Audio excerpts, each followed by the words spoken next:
the hip. How did you hurt it? Well, it was one of my less proud moments riding a bike. I mean, I fell all by myself. I don't crash very often.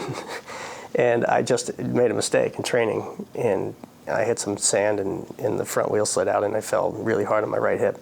I've probably crashed 100 times in my life, and I've never broken anything except for that.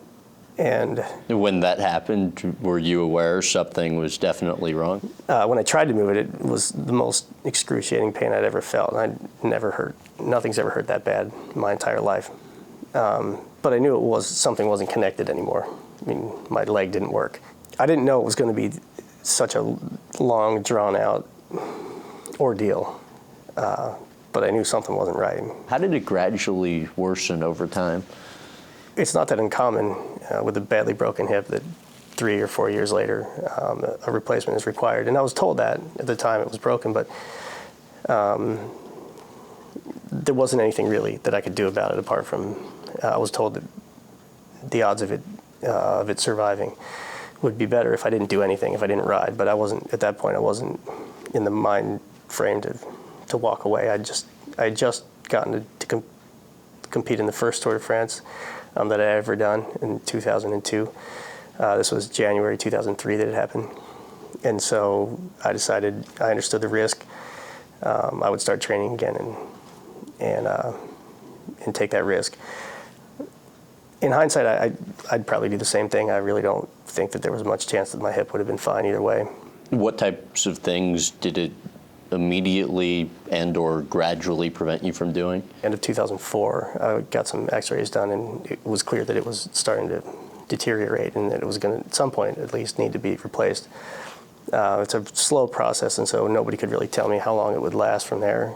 And also, by last, I mean, the advice is just keep using it until the pain becomes unbearable, which, I mean, is not very good advice because you can put up with pain forever if you have to.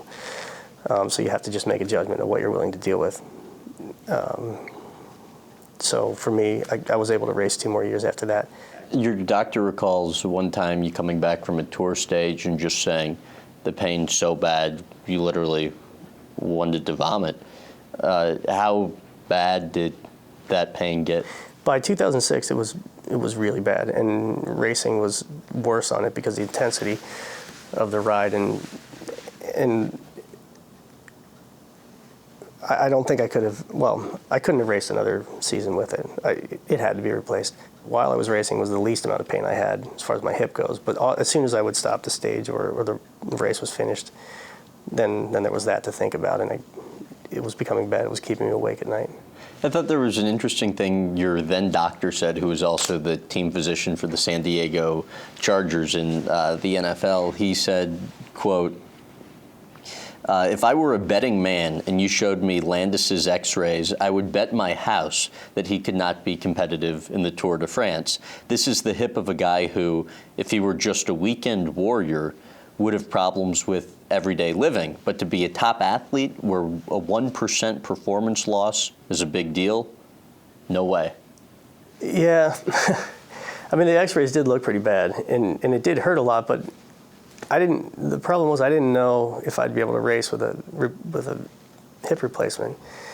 And that was really the only solution, and so... So the mindset kind of was get everything you can out of this hip because you didn't know if that was it. Right. That was really, in my mind, that was my only choice. I'd worked for 15 years now, and I finally have a team where I can be the leader, and I have a chance to win the Tour de France, and I got to just deal with the pain. I can't just walk away now. I have to deal with it no matter how much it hurts. To what extent do you wonder how effective a cyclist you would have been able to be with the new hip? The way it is now, and knowing how long it took to do the rehab on it, I don't think that it would have any downside at all, having a hip replacement. In fact, I think I would have done it, in hindsight, I would have done it sooner. I would have done it in 2005. But I didn't know at the time, and there's always complications with surgery. It's always good to avoid it if you can, and so I did what I knew at the time.